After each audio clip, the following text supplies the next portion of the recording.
c'est de vous remercier pour avoir organisé ce moment-là, d'avoir pris le temps. Je sais que ça s'est fait vite, mais bien, voilà. Il y a du monde, donc bravo à vous, bravo à toutes les organisatrices et tous les organisateurs. Je suis contente qu'on soit là en formation de NUPES, avec des associations, avec différents collectifs qui vont s'exprimer après. Et je suis contente aussi de ce premier moment qu'il y a eu avec ces témoignages qui disent en fait tout, je crois, qui dressent le constat et qui dressent aussi des pistes de solutions, parce que vous avez interrogé en ce sens. Et en fait, on voit qu'instinctivement, on nous a dit les élus vont apporter les solutions, etc. Mais je crois que les solutions, elles sont déjà là, collectivement, elles sont déjà identifiées. Je vois plein de visages que je connais et qui sont des militants, qui sont des gens engagés dans leurs entreprises, qui ont témoigné, etc. Et donc, je pense qu'il faut aussi profiter d'un moment comme ça pour voir l'intelligence collective qui émane de ça et les pistes de proposition. De ce que j'ai entendu, déjà, il y a les constats négatifs, mais qui sont en fait des mots de l'extrême libéralisme. Ça a été dit par Jean-François, mais quand on entend mise en concurrence, burn-out, pressurisation des gens, le fait de casser les collectifs et les résistances, la précarisation des étudiants, donc dès le plus jeune âge, on vous dit avant même que vous ayez trouvé un boulot, commencez par en trouver un pour peut-être finir vos études et trouver un boulot. Tout ça, ce vocabulaire, le management agressif, etc., tout ce vocabulaire, c'est celui de l'extrême libéralisme et du monde qu'ils essayent de nous imposer et qu'on ressent chacun dans nos chairs, dans nos boulots ou dans les périodes d'inactivité, parce qu'il y a plein de gens qui dans ce pays ne peuvent pas travailler parce qu'il n'y en a pas qui est proposé pour tout le monde. Et donc voilà, je trouve que le constat est collectivement extrêmement lucide sur en fait la réalité qui tente de nous imposer, c'est-à-dire casser les collectifs de travail, faire perdre du sens au travail et rendre les individus finalement vulnérables pour qu'ensuite le rouleau compresseur continue de s'abattre là-dessus, qu'on accepte des salaires moins élevés, etc. On connaît cette machine-là, on voit quand même que dans ce qui a été esquissé, il y a des pistes de solutions. Je sais que Pascal va parler ubérisation, je crois, et Sophie, égalité entre les femmes et les hommes.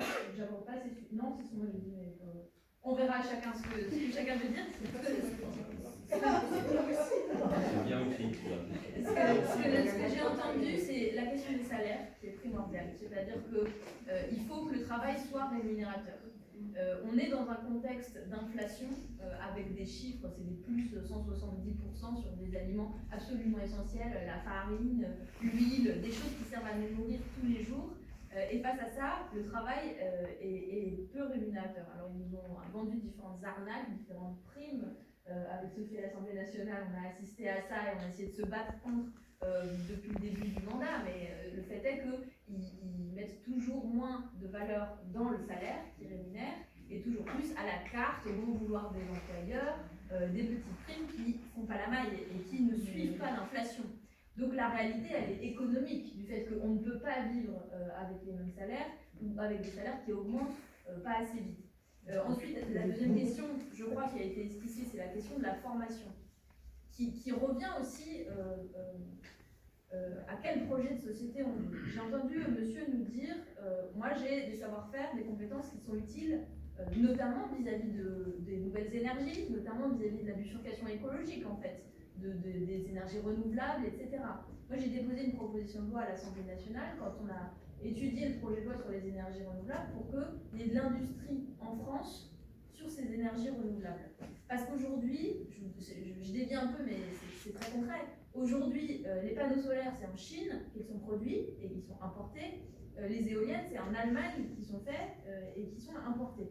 Et donc relocaliser cette économie-là, produire des emplois de qualité en nombre suffisant, qui soient valorisants, ça permettrait aussi à des jeunes, vous parliez de l'intérêt que peuvent avoir les jeunes pour une formation qui leur est proposée, qui parfois ils acceptent par défaut, etc. Proposer des métiers utiles pour les grands défis de demain, et là je pense à la question écologique, qui est une question qui m'obsède, mais qui, je crois, obsède beaucoup de gens, vu l'urgence et la catastrophe en réalité du changement climatique si on ne fait rien. Cette question-là, elle peut revenir à la question de l'emploi et du sens de l'emploi. J'ai visité l'autre jour un lycée professionnel où il y a une formation sur la protection du littoral qui a ouvert pour les adolescents et jeunes adultes qui peuvent la suivre. Il y a 19 classes, il y a eu 700 candidatures dans ce lycée professionnel. Donc ça veut dire qu'il y a de l'envie. Voilà, il y a plein de jeunes qui ont envie de faire des trucs qui auraient du sens pour eux. Mais encore faut-il y mettre les moyens. Et j'arrive à une question qui a été évoquée un peu en filigrane, c'est le nerf de la guerre, c'est l'argent, c'est le budget de l'État, c'est quels moyens on met pour la formation des jeunes, pour des entreprises, accompagner des entreprises qui ont du sens et pas déverser des milliards d'aides à des entreprises qui n'en ont pas. J'arrive à l'accumulation capitalistique qui n'empêche pas de virer des gens par centaines pour continuer de les précariser, etc. Donc il y a quelque chose de fondamentalement qui n'a pas de sens. Et je fais un lien avec ce qui s'est passé aujourd'hui, la décision du Conseil constitutionnel sur les retraites. Alors si j'ai bien compris, c'était le sujet qu'il ne fallait pas aborder parce qu'il faut parler du travail avant de parler des retraites. Mais je crois que c'est éminemment, un, d'actualité, et deux, c'est éminemment lié en réalité, parce que ce qui a été censuré aujourd'hui par le Conseil constitutionnel, c'est l'index pour les seniors. Alors l'index pour les seniors, on l'a dénoncé, c'était quand même une grosse arnaque, mais l'intention, c'était pour nous répondre quand, jour après jour, on les questionnait sur le fait que aujourd'hui, l'emploi pour les seniors dans le pays, c'est pas une réalité. Voilà, le chômage de longue durée, les gens qui sont en invalidité, ou qui sont au chômage de longue durée quand ils ont plus de 55 ans, c'est un pourcentage absolument énorme, c'est plus de 60%. Donc c'est absolument massif, et donc ils nous avaient inventé cet index senior pour nous dire que ils allaient contrôler en gros les entreprises, vérifier combien de seniors étaient employés par chaque entreprise. C'était sur le modèle de l'index égalité femmes-hommes, pour vérifier qu'il y avait à peu près de la parité dans les entreprises, etc. Donc là, pour vérifier qu'il y avait suffisamment de seniors, ça a été censuré par le Conseil constitutionnel. Deuxième mesure, pour vous donner un autre exemple, le CDI senior, qui était aussi un truc qu'ils nous avaient inventé dans la loi, pour essayer de donner des emplois de longue durée, non précaires, etc., aux seniors, en nous disant, oui, on a entendu, la gauche, la NUPES, vous faites un constat, mais bien sûr on le partage, et puis de toute façon dans cette loi, il y a des mesures sociales. Deuxième exemple, donc CDI senior. Ça aussi, ça a été censuré. Dans cette loi, il reste le pire du pire du pire. Voilà, il reste la mesure d'âge, c'est-à-dire le décalage de 62 à 64 ans.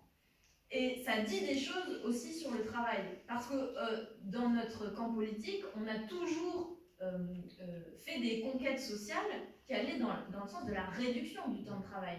De la réduction du temps de travail dans la semaine, dans la journée, dans la vie, quand on a cessé de faire travailler les enfants et quand on a plutôt engagé un mouvement qui allait vers l'âge de la retraite de plus en plus tôt. Et il y avait plein de gens dans les années 90 qui étaient persuadés que ce mouvement continuerait.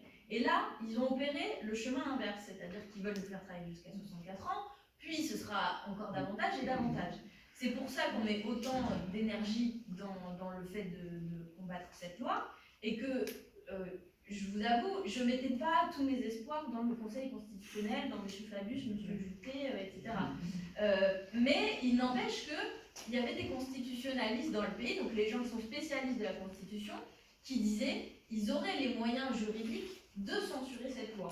Parce qu'ils nous ont passé toutes ces mesures sur la retraite dans une loi budgétaire, sur le budget de la sécurité sociale, et que ça ne s'est jamais vu, qu'ils auraient dû passer par une loi ordinaire. Donc il y avait des interprétations comme ça qui permettaient d'avoir un espoir possible sur cette échéance du jour. Et ça n'a pas été le cas, l'essentiel est passé dans la réforme. Macron a déjà annoncé en faisant le fier à bras comme il fait d'habitude que d'ici 48 heures c'est déplié et donc tout le monde peut rentrer chez lui, etc. Ça ne va pas se passer comme ça. C'est une évidence. Là, vous avez 90% des actifs du pays qui sont contre. J'ai vu un sondage, les sondages valent qui valent, mais j'ai vu un sondage l'autre jour, je crois que c'était avant-hier, qui disait quoi qu'il se passe au niveau du Conseil constitutionnel, il y a plus de la moitié de la population française qui veut que la mobilisation continue, dont des gens qui du coup ne participent pas forcément eux-mêmes à la mobilisation. Et donc on a la force du nombre dans cette bataille-là. Donc il ne faut pas lâcher.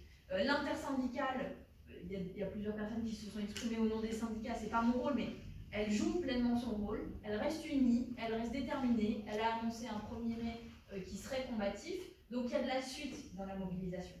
Donc ça c'est ce que je voulais dire sur les retraites, parce que malgré tout, quand on lutte, ça fait 3 mois, il y a des gens qui ont perdu du salaire, il y a des camarades qui sont venus témoigner sur le fait de faire grève, la difficulté concrète et très, très, très quotidienne, financière à faire grève. Il n'empêche que, même si on essaye tous d'accompagner ça, à la France Insoumise, on a fait une caisse de grève, il y en a dans les syndicats, on a fait des initiatives NUPES, on se déplace pour aller voir les blocages, les grèves, etc., pour essayer de donner du baume au cœur. Je sais que c'est difficile. Et donc, ce qui se passe aujourd'hui nous met quand même un coup sur la tête. Mais ce que je veux dire, c'est qu'on ne va pas s'arrêter là, qu'il y a des rendez-vous qui sont prévus. Et que nous, du point de vue parlementaire, on essaye aussi de trouver des propositions qui seraient des points d'appui dans cette mobilisation.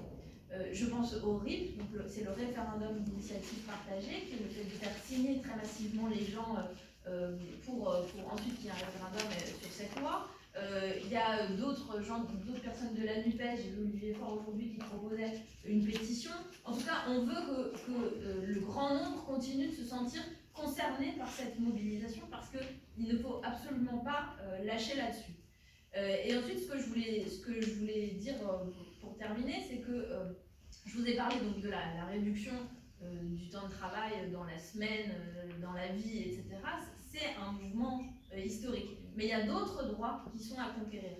Parce que quand on a entendu notamment les personnes qui sont venues témoigner sur la fonction publique, l'engagement dans la fonction publique, c'est l'engagement au service d'autrui. C'est de l'engagement pour de la solidarité. C'est le rôle de l'État qui doit pallier aux inégalités, qui doit permettre de proposer l'éducation, la santé, etc. à toutes et à tous. Il y a d'autres droits à conquérir sur lesquels il faut qu'on se batte nous. D'abord, il y a des droits démocratiques sur le cadre. Je pense au passage à la 6e République, évidemment. Je crois qu'aujourd'hui, cette non-censure du Conseil constitutionnel, le fait que Macron puisse décider seul, le fait qu'on nous mette un 49.3 à l'Assemblée, un 47.1, etc., ça montre à quel point la 5e, elle est absolument à bout de souffle. Et à quel point il faut réformer le cadre entièrement. Et ensuite, sur les droits à conquérir, je pense au droit au logement. On a tenu dans cette même salle il y a quelques mois un forum du logement social. Le fait d'avoir un logement, c'est un droit aussi qu'on doit conquérir et qui pourrait inscrire comme tel dans la Constitution. Le droit à la santé, le droit à la bonne éducation. Et je sais qu'ils sont en train de casser tout ça. Quand je vais à l'hôpital Henri Mondor, quand je vais dans les différentes écoles de la circonscription, on constate cet essoufflement des gens qui se sont engagés pour les services publics et pour la collectivité. Il n'empêche qu'on a des propositions à défendre sur lesquelles il faut tenir. Alors nous, politiquement, évidemment, vous savez qu'on veut notamment beaucoup plus de moyens et qu'on pense déjà que rien que pour les personnels, pour leur salaire, etc., ça permettrait de remettre les pendules à l'heure. Mais je sais que aussi au sein des différents secteurs du service public, vous tenez la baraque. Voilà, vous tenez la baraque en attendant qu'on y arrive et qu'on puisse mettre en place nos mesures. Voilà, j'ai brassé un ensemble de sujets, mais je crois pas que... je crois que déjà le premier tour de table qu'on a fait, je sais que la discussion va se poursuivre, permet de dessiner à la fois le constat et à la fois les solutions, et que on va y arriver, quoi. On va y arriver. Donc, vous pouvez tenir le coup, et merci beaucoup encore d'avoir organisé ça.